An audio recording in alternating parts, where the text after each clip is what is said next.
Hey guys, it's Jack for Cones, and today I'm going to show you guys how to essentially break down, clean, and get whatever bolts that are stuck in your exhaust ports out, all in today's video.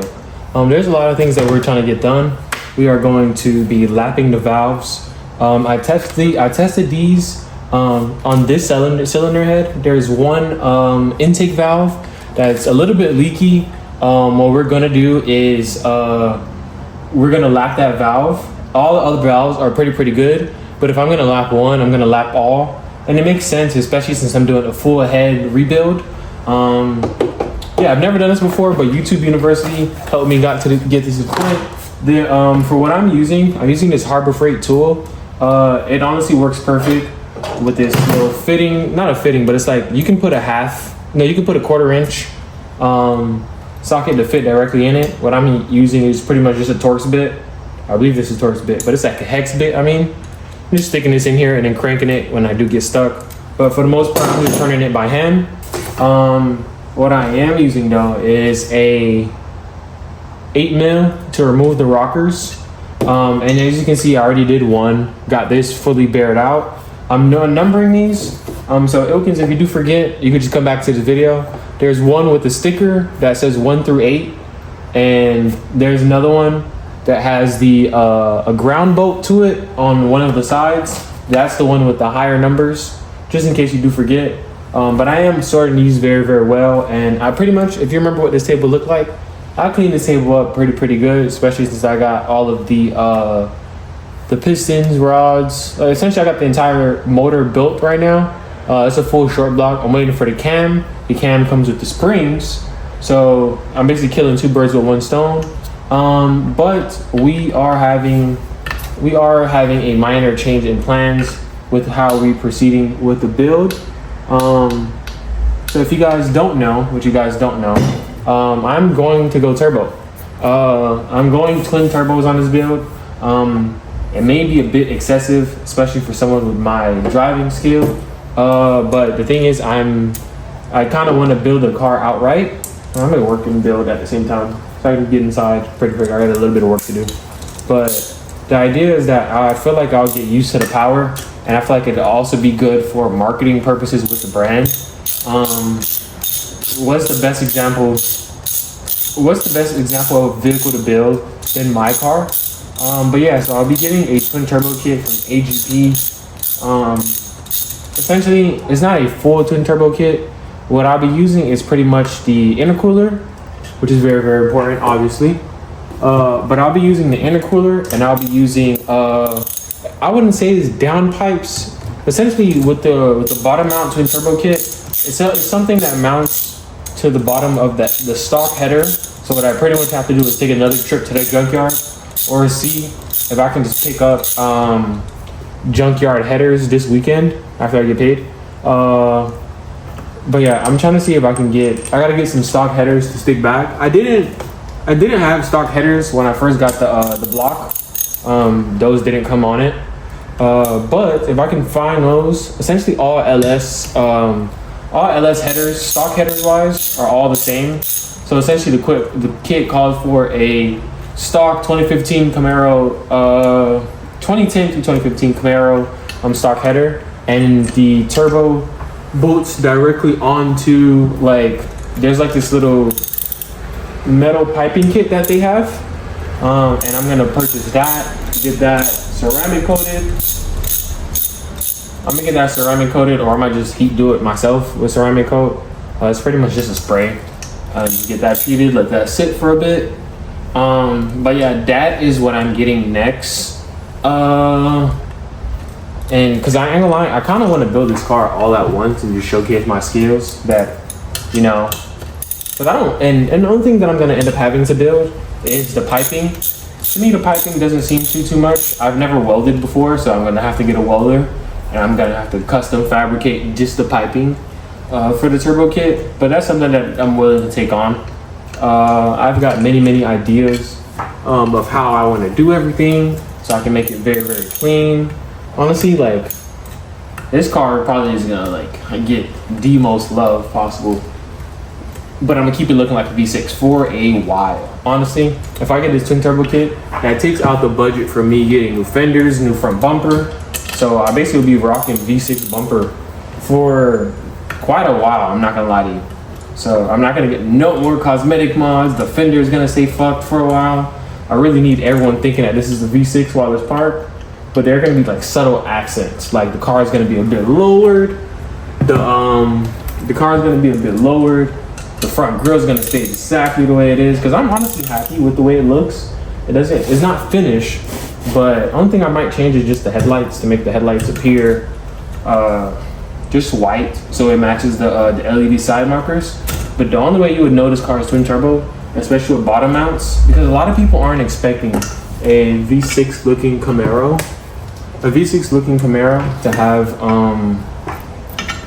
to have what's it called? To have a twin turbo kit on there. And a lot of people don't build Camaros, but if you don't know, I live in Orlando. Dude, some of these people have like legitimate rocket ships, and that's honestly tempting me to just build the car outright. So you already know when I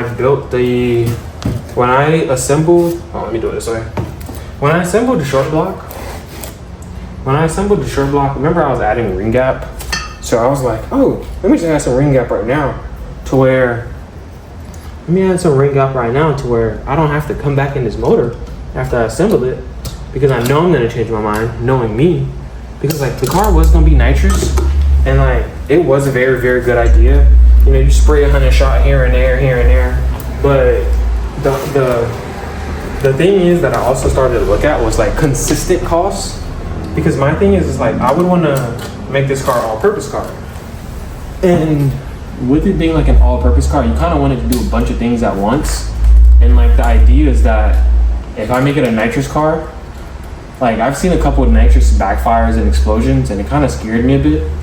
So I'm really not going to do nitrous, but the rings are gapped for nitrous. But with it being gapped for nitrous, it's also gapped. With the car being gapped for nitrous, it's also gapped for boost. So if you know what that means, the car is literally boost ready right now. Essentially, I pretty much gapped it for 15 pounds of boost. As you remember from my last video, this thing is hard to take off without looking at it from the top. But if you remember from my last video,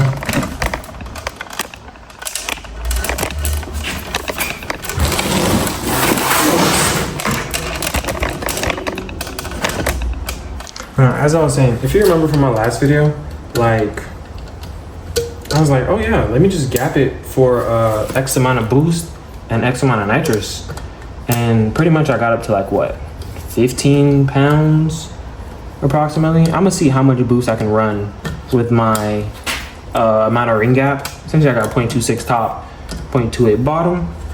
And my legs are shaky from the gym. I feel super weak, I ain't gonna lie. Yeah, I can't get this thing on. There we go.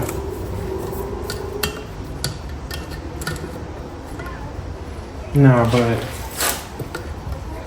yeah, so I want to have consistent power. It's not gonna have like it's not gonna have high boost. It's really just gonna run on low boost, but low boost is like 500-600 wheel. 500-600 wheel is almost like 800 crank. It'll have enough fuel pump for it, and it'll have enough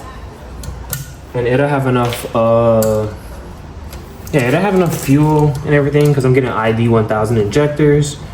But honestly, I'm kind of excited for the rest of this project with how it's going to take place. I know it took a big, massive turn, but I'm going to be ordering turbo soon, bro.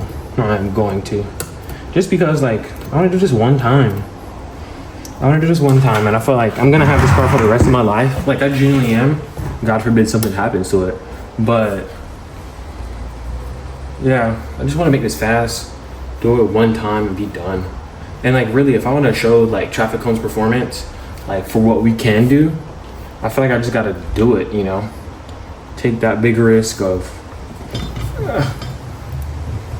I feel like I got to take that big risk of trying to make the car like pretty quick, so people can like, if I do race people and I have like the traffic cone performance sticker on the side, a lot of people will automatically, I feel like the car would be an eye catcher, because like a lot of people see the black Camaro and expect it to be fast, but once you see the V6 like body, it's like, oh, It's just V6, and then you have the bottom out, and with the twin turbo kit, like the car, like a lot of people know what a V6 look like, but there's not a lot of people with V6s, you know, making their car fast or like doing an engine swap. A lot of people say they want to do a V6 swap, but a lot of people really don't actually commit to it. Probably because they don't have like the ball knowledge, and probably not stupid enough like me to do it. But I'm stupid, and I want to do it. But here I am struggling taking off this damn thing.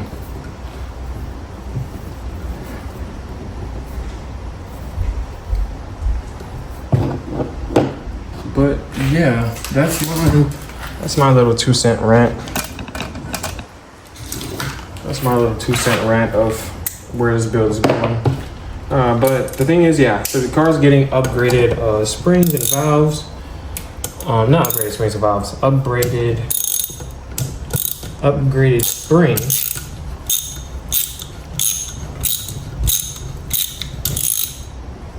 For the new cam.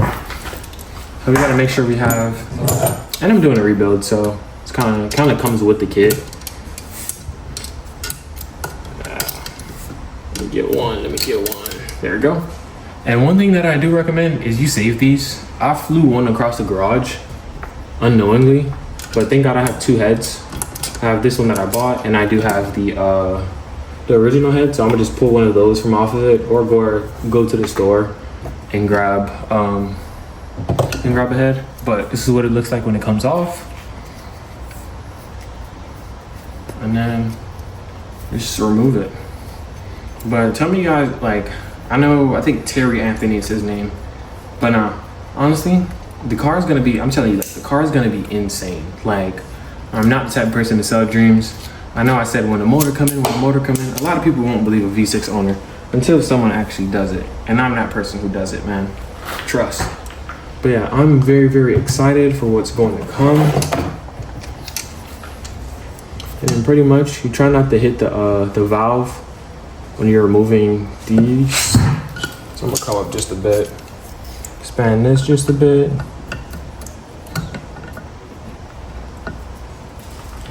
And give it a nice little shimmy. And it just comes straight off. Just like that. I'm saving everything, and you might be wondering why, if you're getting all new things. It kind of just makes sense in a sense. There's a cap missing somewhere. Oh no, this one.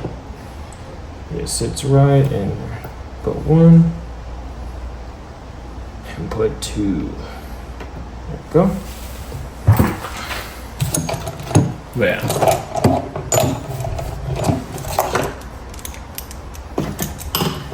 That's pretty much how you remove one valve. I'm gonna show you guys on part 2 when I go to lapping the valve. But yeah, tell me what you guys think about the twin turbo build. Honestly, when you guys see me with the turbos, this isn't gonna be one of those prolonged 10-year builds. Trust me, it's not. Because I kind of want to run this car by the summer. But yeah, I have a couple of trips coming up, so that does pull away from money. But at the same time, you know, you gotta live. Got to live. It's not about just cars. I love cars, but it's not about just cars. Make sure you get your lady too, trust.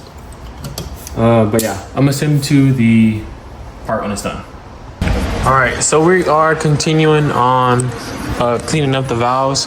What I've done, essentially, I've pretty much numbered everything. 1 through 8 goes to this one. It doesn't have a ground bolt, but 16 through 9 goes on this one. It has a ground bolt, so 16 is on the left, 9 is on the right, and same thing. Pretty much valves faces forward. It should. I gotta verify how I did this front. Now that I think about it, but the left side should be the biggest intake. The right side is left is intake, right is exhaust. So pretty much left is intake, right is exhaust. So even if I was to look at this, the only way I could put it back in is the left is intake, right is exhaust. But yeah, so what I have here now is essentially I went in and taped everything. I'm going to get the rebar to hold this up. We use this is a bucket of Ken Dip parts cleaner. We're going to use that to clean our valves. Pretty much we use that to clean the pistons, and you seen how clean the pistons came out. So we're going to use that on the valves, and that's going to be that part. So just drop them in, and I'll give you an update when they come out. All right, so we are back with the video continuation. So in the last video, I was disassembling the heads. Pretty much what I ended up doing recently was just cleaning the heads. As you see, like a lot of the chambers are much cleaner. I haven't milled them yet, or like pretty much got them like as flat as possible, but they seem pretty good. Before I even like got them, they were from a car that was already working. One of the I'd say valves had a slight leak, but this is why we are lapping the valves to pretty much prevent that. But yeah, this is just a continuation of the last video where we did disassemble. Then the next part you want to do is clean your heads, get them as clean as possible. So as you see mine's, what I ended up doing was just using Scotch-Brite pads, cleaning them with hot water, and then from there I ended up using brake cleaner and the Scotch-Brite pad, and then try to give them that brand new cast look. I know my big philosophy: if you can't clean if you can't make old things look good, then there's no purpose of buying new stuff, because you're gonna cook those too. But I ended up also using the Scotch-Brite pad on the valves. Pretty much got these looking as clean and good as possible. They're all numbered at the bottom, so this is a 16 valve. What I am gonna do before I do start is make sure I have everything and show you guys everything that you'll be needing. You pretty much will be using a valve lapper. Got this from, I think, AutoZone, I believe. And then you'll also need compound, which is valve lapping compound. The way it works, pretty much, you would use a little tiny bit of valve lapping compound, put them on the inside of this valve, seat the valve in, right? You would seat the valve in, drop it, and then it would have compound on it, and then from there you would like just spin it back and forth. But because you can't spin back and forth like this, you would spin it back and forth with the valve lapping tool. However, what I have found is that many people have disassembled this and pretty much used put this bit on a drill, and it just makes the process so much quicker. And that is pretty much what I'll be doing today. I'm gonna show you guys like the part 2 of just essentially rebuilding cylinder heads.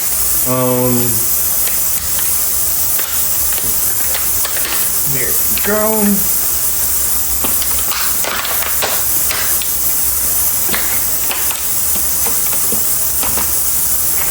All right, so you have it. I'll put it on whichever size fits. So it'll be this, pretty much. We like push it down, and you see like it sits on there. It's held by it. But pretty much what you would do is like twist this off. You pretty much like twist this off and then put it on a drill. Honestly, I might do this by hand. It don't seem too bad. Or I could like remove this top, right? And then put the drill piece on that, which is what I might end up doing. Or, hold on, let me see combo. What if I just use the small one, right? Because the small one also has suction. And then I put this, just in case the drill bit is too small. And then use that bottom end suction. Oh yeah, we got it. But now, I'm gonna use the air compressor, clean this out one more time. And then we'll get into lapping. I ain't gonna lie, we are cooked. We'll be doing it the old traditional way. Let me go ahead and bust this thing out.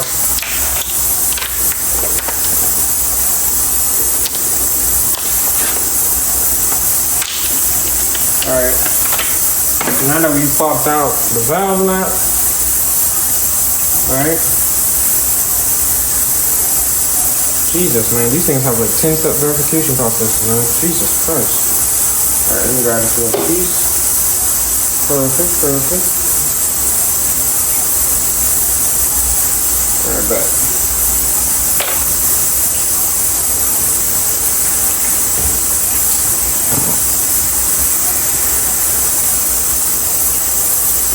Alright, so what I'm gonna do is put a tab on here. This is honestly, I think, more than enough. And then from there, I'm gonna just rub it along.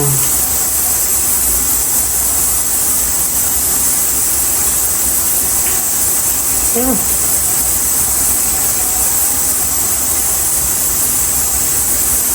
This might be too little. I'm not sure at all.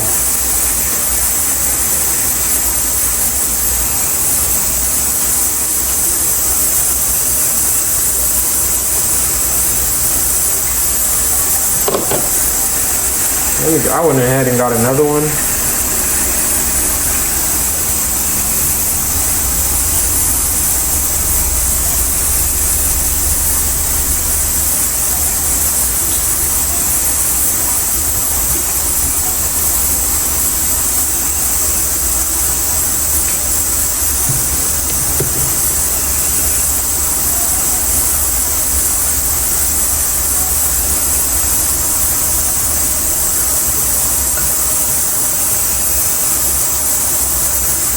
Oh yeah, that's great. Okay, so it can't be on the table entirely. It got to be slightly off,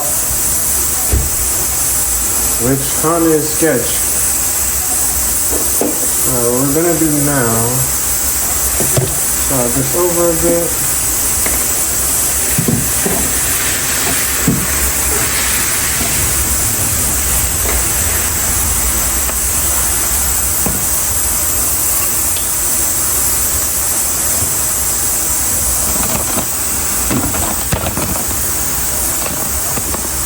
Because now we're at the edge of the table. It's kind of halfway sketch, but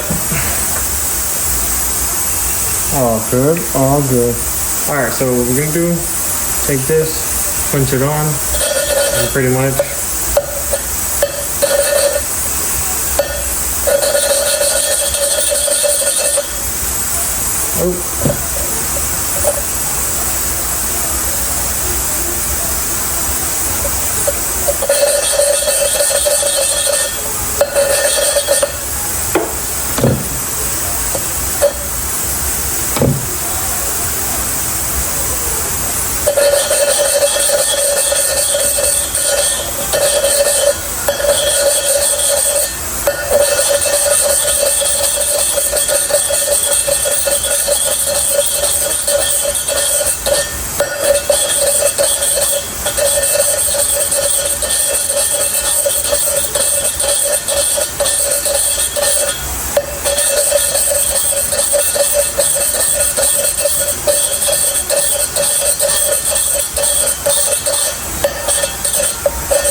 Alright, so we pull it back out.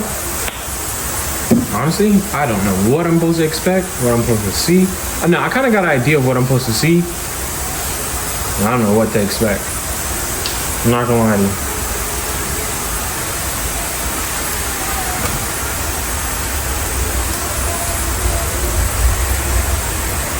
So like, this is what the edge of this looks like now. Very, very interesting. Very, very interesting. And we'll go ahead and clean the valve.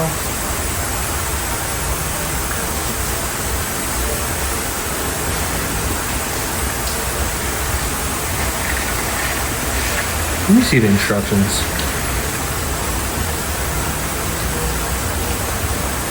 Apply compound to the face of the valve. Rotate the valve locking tool back and forth until the compound becomes smooth. Inspect valve seat. Repeat until desired surface mating. Clean the excess amount of compound before assembly. Note there are 4 grit sizes on the application of the valve, grounding compound.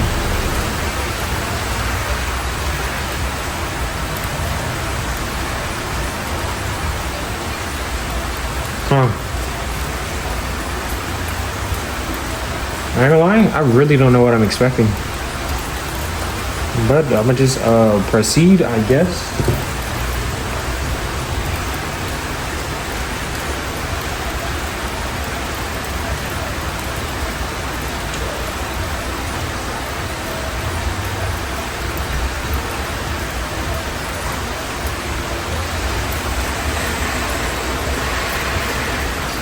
But pretty much the idea is it's supposed to smooth, it's supposed to make the contact between where you see it's like light gray at and the valve That's from my understanding. It's supposed to make that smooth, right, and prevent it from like leaking. You know.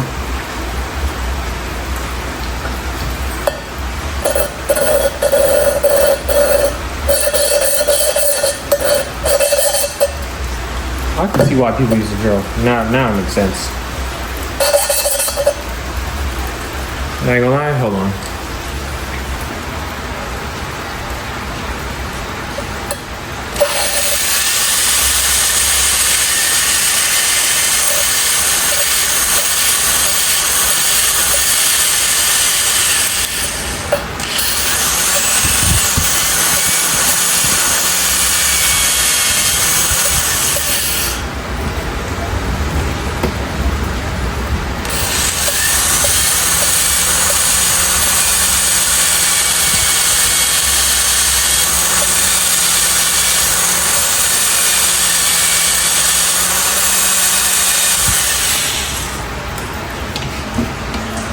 All right, now let's see if this is good. I know it sped up the process like a ton. This is good.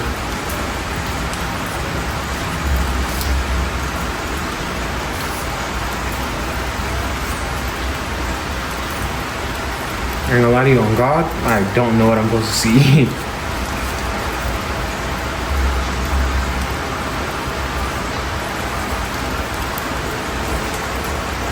Because I know when I've seen people do it, like theirs come out like shiny, right? But I guess the compound, unless it takes the compound color.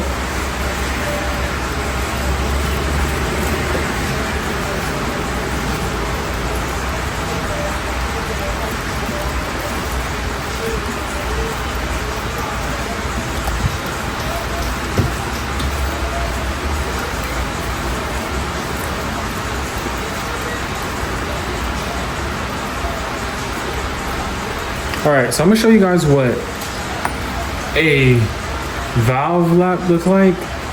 This is the one I just did, right? And then this is an existing one. So obviously this is much more shinier. I'm gonna put some brake cleaner on the new one that I just did, but you can see the two differences. All right, let me put that back. But then let me look into the wall. And this is what it looks like. So you see how this is what it looks like after the compound? Right? And I haven't all I did was wipe it with the rag. And then this is what the existing one looked like. So put it out on 0.5 so you can see the difference. So valved, and then so lapping compound on one, and then no lapping compound. So hold on, there we go. So I can see that there's a difference, but I think it did it correct. So now the idea is that it should seal perfectly, but we'll see when I start the motor. I'm gonna go ahead and continue with the rest of these, and that's pretty much the process to valve them. Obviously you want to clean them after the fact. I am gonna clean them. I am gonna post pictures on the Traffic Cones and Traffic Cones Performance website. But that's pretty much what you want to do. Just continue passing. It's much faster to use a drill and make like a special attachment and put the rubber piece on there, and just put it on low. Don't try to speed rush the process. You rush it, you most likely will break or hurt something. But yeah, I'm gonna go ahead and knock all 16 of these out. Knocked out one, didn't take too long. And stay tuned for the next video.